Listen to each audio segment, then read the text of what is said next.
Halo rekan-rekan sekalian, berjumpa lagi dengan saya Sakti Hendra Pramudia. Kali ini kita akan membahas topik ke-9 dari perkuliahan Managing Innovation kita mengenai inovasi dari perspektif bisnis dan juga sosial.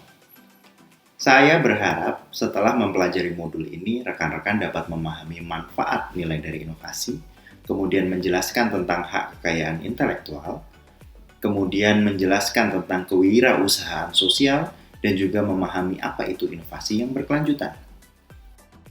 Kita akan mulai dengan bagaimana cara menciptakan nilai melalui inovasi.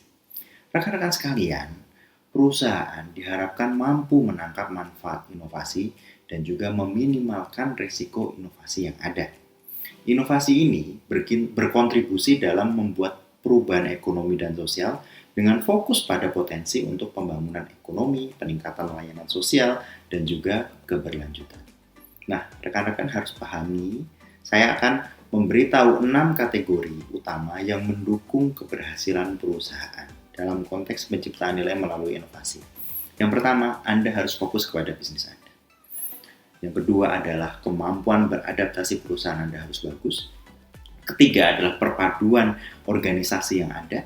Keempat, budaya kewirausahaan harus ditumbuhkan. Kelima, integritas atau kejujuran harus menjadi prioritas. Dan keenam adalah keterlibatan manajemen puncak yang kompak dalam penerapannya di lapangan. Rekan-rekan sekalian, aspek penting lain dalam penciptaan nilai melalui inovasi juga terkait hak kekayaan intelektual. HKI atau hak kekayaan intelektual ini adalah perlindungan hukum untuk Anda. Supaya apa?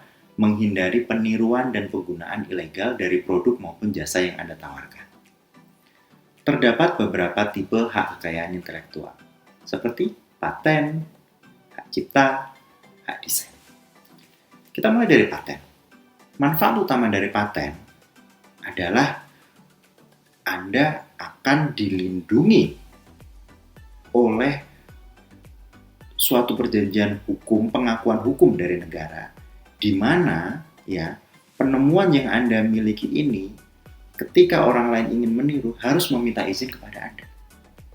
Paten dapat dikelompokkan sesuai bidang teknis, sehingga memberikan informasi tentang tingkat dan arah inovasinya.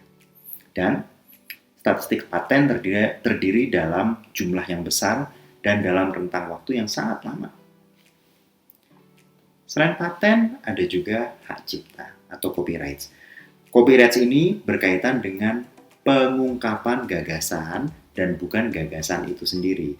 Oleh karena itu, harus ada benda atau barang yang konkret. Seperti apa? Buku atau rekaman. Berikut ini adalah jenis materi yang dilindungi oleh hak cipta. Karya sastra, karya musikal, karya drama, film, rekaman, tata letak buku, layout majalah, itu merupakan contoh-contoh aspek-aspek ataupun karya-karya yang dilindungi oleh hak cipta. Selain hak cipta ada juga hak desain.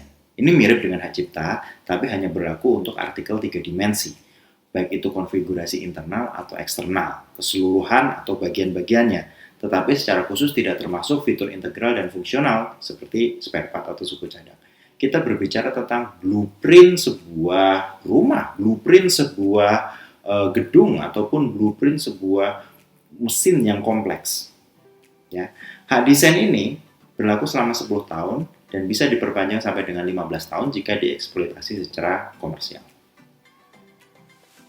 Setelah memperoleh beberapa bentuk HKI resmi, seperti hak cipta, hak desain, pemilik HKI dapat mengizinkan orang lain menggunakannya dengan cara tertentu sebagai imbalan atas pembayaran lisensi atau menjual HKI-nya langsung ke orang yang berminat.